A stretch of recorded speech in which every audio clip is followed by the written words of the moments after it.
Is that my imagination? Or are we seeing a lot of black and white murder in the last couple weeks / months? Must be my imagination. Tonight, the Broken Arrow community is coming together after a senseless loss of one of their own. Police say 16-year-old Deontay Green was on a crime spree when he shot and killed father of 3 and geography teacher Shane Anderson, you see here. Fox 23's Katie Higgins is live after talking to Anderson's colleagues. Katie.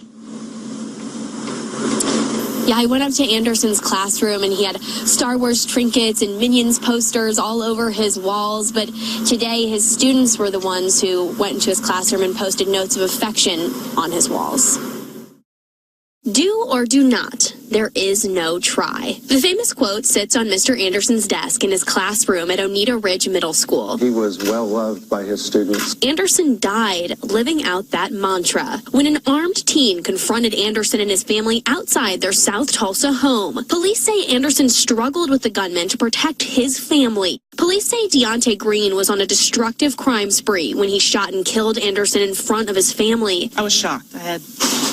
Wouldn't have never suspected it. His colleagues shocked to hear of his senseless passing. I feel like it's really important to hold it together so that the staff can be strong, for the kids to be strong. His students showed their support from note after note. We love you, fly high, and calling him Mr. Geodude. Had great passion for his subject area, and his kids were well aware of that. Anderson leaves those 150 students behind, but more than that, he leaves his 2 daughters and a son without a father, his wife without her partner. A GoFundMe for the family has been created, already raising $6,000. I think we just have to. It's just the way it is.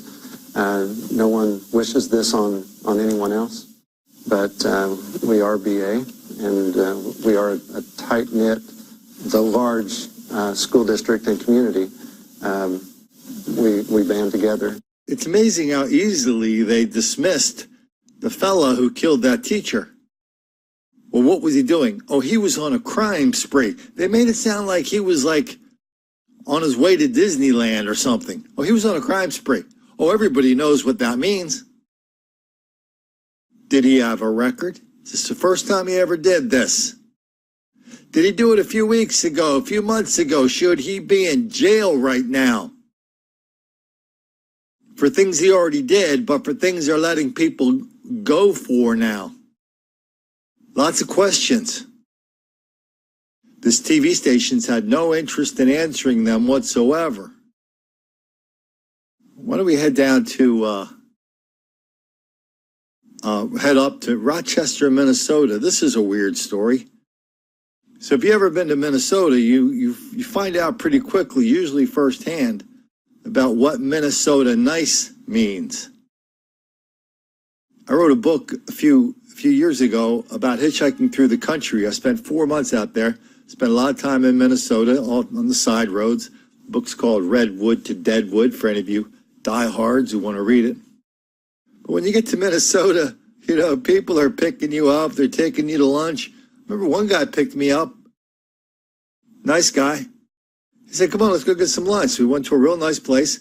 When the lunch was over, he paid for lunch with a check. And so that's how people are rolling in Minnesota. They're very nice to each other. I don't know about the Twin Cities. I wouldn't give a nickel apiece for the Twin Cities. Too much black crime, violence, mayhem, and denial, deceit, and delusion there. But outside of the Twin Cities, I mean, it's not something people really talk about. It's just something that's part of their lives. So now we get a case in a trailer park. Little old black lady is having some kind of medical issue. Her next door neighbor hears about it. He comes over to help. The next day, well, wait till you see the incredible thing that happened after that. First, we're continuing to learn more about the motive in a Rochester trailer park murder. On Friday, we told you about the 3 people who are in custody for their alleged involvement in Brandon Arndt's death. Tonight, KIMT News 3's Kaylin Thompson joins us live in our Rochester studio after speaking with police earlier today. Kaylin, what did they have to say? Amy, police tell me it was a taxing investigation and timely, given the fact they didn't have suspects in custody until about 2.5 weeks after Brandon Arndt's death. Let me take you back to what happened leading up to the homicide. When it comes to a murder investigation, police always try to find a motive. You have to wonder what someone did that caused another to take their life, or what was assumed that they did. Authorities are revealing that days prior to his death, Brandon Arndt reportedly helped an elderly neighbor. Police say when the woman suffered a life-threatening medical emergency the next day, her family members thought Arndt had something to do with it. Surveillance video helped investigators piece together the timeline that led them to these 3 individuals, who are all grandchildren of the elderly woman. Based on their statements, police believe Darian Kleinworth Woods drove the car. Keila Parsons was present and aware of what was happening, and Malcolm Woods was the one who fired the deadly shot that killed Brandon Arndt. So where are people getting the idea that white people just are at random going to their black next door neighbors and somehow sabotaging their medicine, somehow doing things to put them in the hospital? Where are black people getting the idea that somehow there's such a thing as white on black crime and hostility?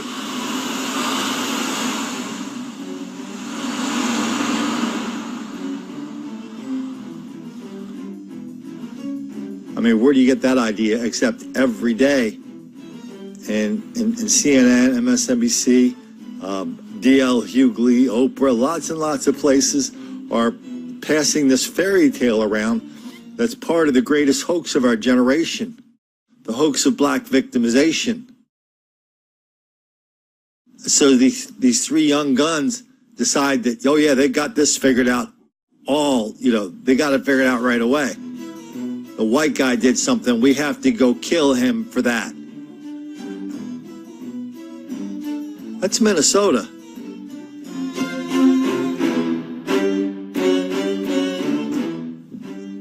However nice the people in Minnesota are, there is one rule in Minnesota media among reporters and public officials.